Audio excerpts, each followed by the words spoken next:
Gather close, children of the earth, and listen to the story of a man whose name roared louder than thunder. Shaka Kasenzangakona, the lion of the Zulu. He was not born in a palace. He was born in shame, but our elders say, the child who is rejected by his mother's people often becomes the father of nations.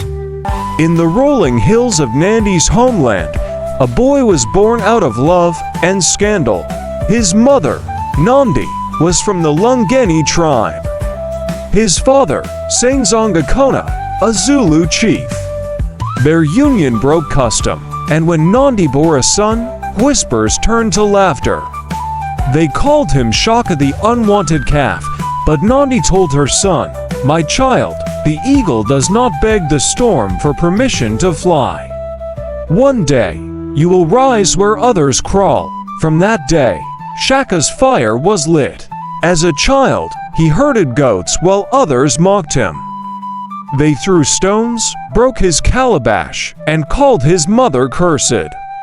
But every night, when the moon washed the savannah in silver, Shaka would train alone.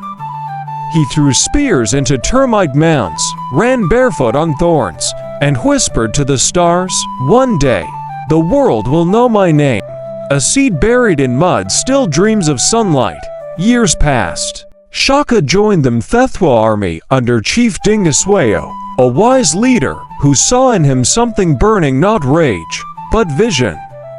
In battle, Shaka fought like lightning, fast, precise, deadly. While others threw spears from afar, he shortened his weapon, turning it into a stabbing blade, the Iklewa, named for the sucking sound it made when pulled from flesh. When his men saw him fight, they said, "This one does not kill for glory. He kills to build." One fateful battle, the Zulu fought beside the Mthethwa against a rival clan. Their lines broke, fear spread like wildfire. Dingiswayo fell. But Shaka stood, alone. He raised his shield and shouted, "Come." Today, the jackals will dine on cowards, or kings choose your meal. His courage rallied them. They fought, they bled, and they won. From that day, the warriors called him the lion who hunts standing. After Dingiswayo's death, Shaka was chosen to lead the Zulu. But leadership is not a crown of gold, it is a crown of thorns. He built his army on discipline and unity, he said. A house divided by gossip falls like a calabash in the storm. He trained his warriors, men and women, to move like one heartbeat. They slept on bare ground, ate from one pot, and danced before battle to the rhythm of their destiny. But not everyone rejoiced. The old chiefs whispered, "He is too proud. He dreams of ruling all tribes." And Shaka answered, "A river that refuses to flow will rot in its bed." One night, Shaka sat beside his mother. The moonlight kissed her weary face.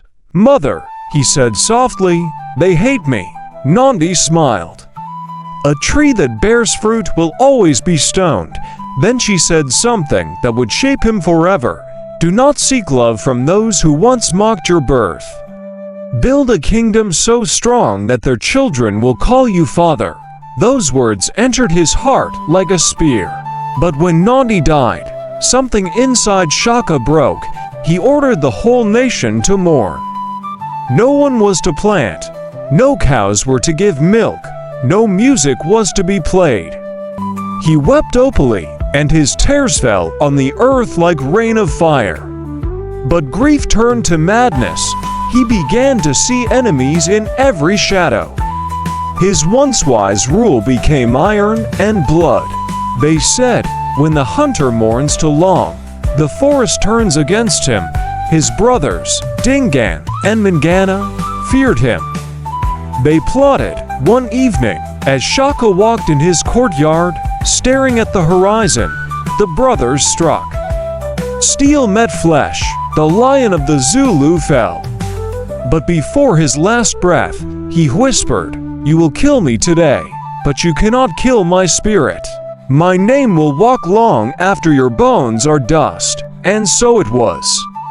Years later, when the sun rose over the Zulu lands, people still told stories of Shaka.